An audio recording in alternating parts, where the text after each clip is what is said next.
ሰላም ሰላም ውድ ተመልካቾቻችን እንደናችሁ እንደምን ዋላችሁ አሁን ወሳኝና አስቸኳይ የሆነ መረጃ ይዤላችሁ መጥቻለሁ ይህን መረጃ በደንብ ገብቷችሁ ለሚመለከተው አካል እንድታደርሱ እስከመጨረሻው ተከታተሉት ይያልኩ በቅድሚያ ግን የዚህ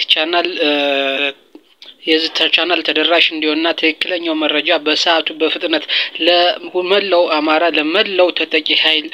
ለመላው ፋኖ እንዲደርስ ቻናላችንን ሰብስክራይብ አድርጉ ላይክ አድርጉ ሼር አድርጉ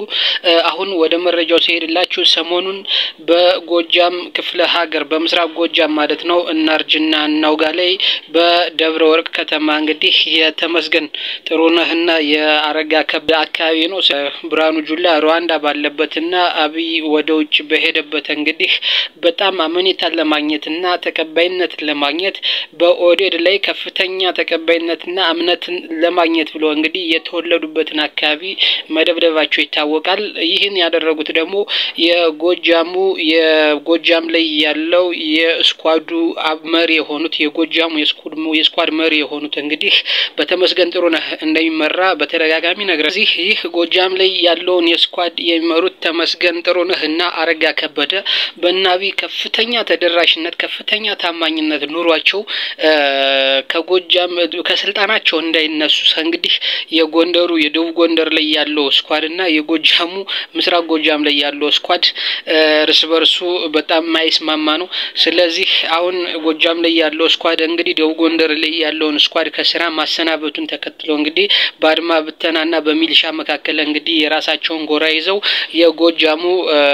ጽንፈኛ የአማራ ጠላትና የስኳዱ ቡድን እንግዲህ በመከላከያ እየታገዘ እንግዲህ ጥቃት ማድረሱ ይታወቃል አሁንም ደግሞ እንግዲህ በእነ አብይ ታማኝነታቸውን ለማግኘት እና አብይ ወደውጭ በሄደበት ሰዓት መሳሪያ ልመና ነው ኃይል ልመና ነው እርዳታ ልመና ነው ለፕሮፖጋንዳ ነው ለዲፕሎማሲ ብሎ ለፕሮፖጋንዳ አማራን ለመጨፍጨፍ እንዲያመቸው ዘንድ ወደውጭ በሄደበት ሰዓት ብርሃኑ ጁላ ደግሞ አጃቢዎቻቸውንና የሱ አማራ ያልሆኑ የኦሮሞ መሪዎችን ይዞ ወደ ሩዋንዳ መሄዱ ይታወቃል እንግዲህ ስለዚህ እነሱ በለለንበት ሰዓት አይደለም እኛ በለለንበት ሰዓትም ታማኝነታቸውን አሳይተዋል ለመባል ሲሉ እንግዲህ በትውልድ አካባቢያቸው አይደለም ለመላው አማራ አብሯቸው ያደገው የተማሩበት ያሳደጋቸውን ያስተማራቸውን አብሮ ያደጉበትን የራሳቸውን አካባቢ እንኳን በድሮን የጨፈጨፉ ተብለው ታማኝነት እንዲያገኙ እና ከስልጣናቸው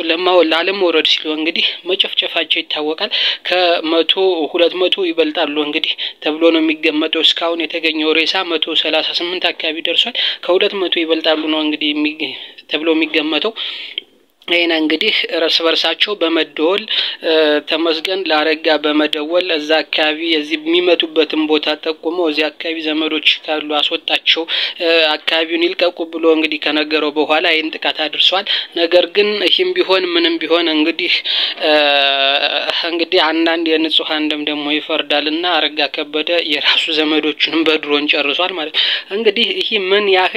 ምን ያክል ታማኝነት እንደሚፈጥሩ ይታወቃል ማለት ስለዚህ ይህን ተከትሎ እንግዲህ ሰሞኑን ደግሞ ጎጃም ላይ በድሮን ጨፈጨፈ ምናምን ተብሏል ስለዚህ አንዳንድ የጎጃም ሆነው ለአንድ አማራን ለማይፈልጉ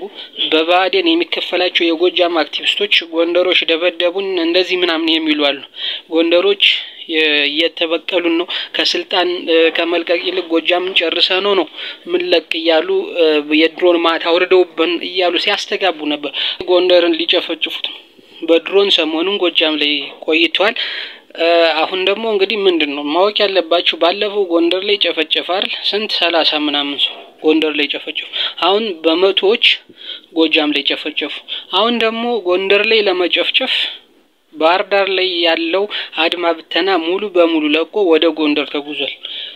ባህር ዳር ላይ ያለው ሙሉ በሙሉ አድማ ብተና ወደ ጎንደር ተጉዟል ሰሞኑን ደግሞ እንግዲህ ከጎጃሙ ባልተናነሰ መንገድ ጎንደር ላይ የድሮን ጭፍጨፋ ሊያደርጉ ነው ስለዚህ ይጠንቀቁ ለሚመለከታቸው አካል እንዲደርሳቸው በፍጥነት ሸራ አድርጉ ይድረሳቸው ይዳኑ አማራ በከንቱ አይሙት